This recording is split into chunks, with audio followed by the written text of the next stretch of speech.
I'd like you all to think for a moment about your average cost of living. How much you spend on your food, how much you spend on rent, how much you spend on your transportation. Now, with a show of hands, how many of you think that your dollar goes as far now as it did 2 years ago? Well, that is a principle illustrated by inflation. It is a gradual loss in the purchasing power of the dollar over a period of time in an economy. Now, this just does not affect local, state, federal, but the world economy.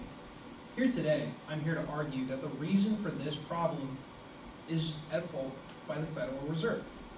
Some of you may be wondering what the Federal Reserve is, otherwise commonly referred to as the Fed.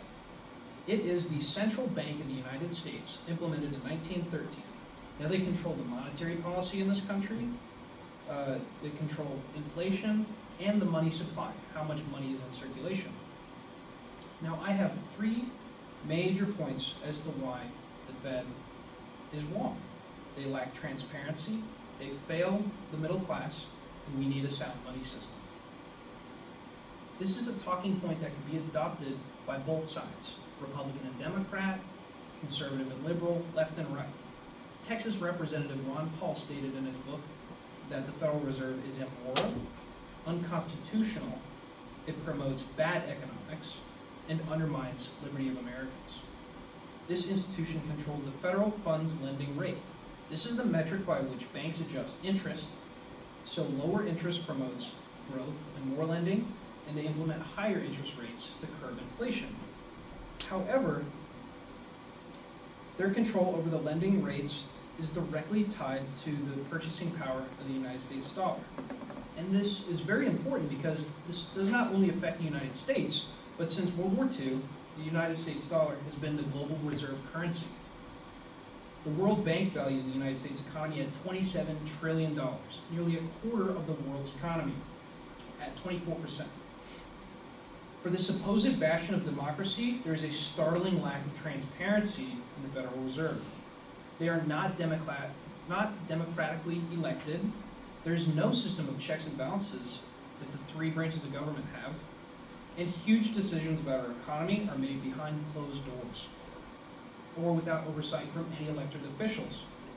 Actually, the chair of the Federal Reserve had stated that he would vow to defy the federal government if asked to resign, above the president, above the Congress.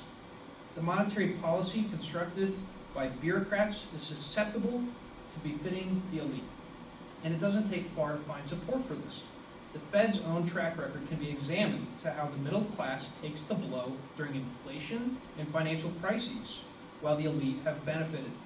The boom-bust process by which all economies abide by is unnecessarily artificially increased, as well as greater negative contractions.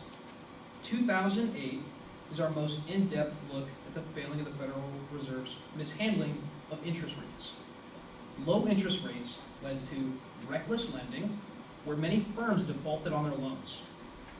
ProPublica reports a $700 billion bailout funded by the taxpayers, who were doubly hit by the following recession in 2008. The Federal Reserve themselves reported that median household net worth cratered from $126,000 yearly to only $77,000. This is a 40% decrease in home value. Americans were left to pick up the pieces while this cycle was repeated, with large firms benefiting and Americans hurting. Throughout its inception since 1913, this cycle continues. Bloomberg reported in 2020 that the top 50 firms increased in value $4.5 trillion, while you and I were hurting.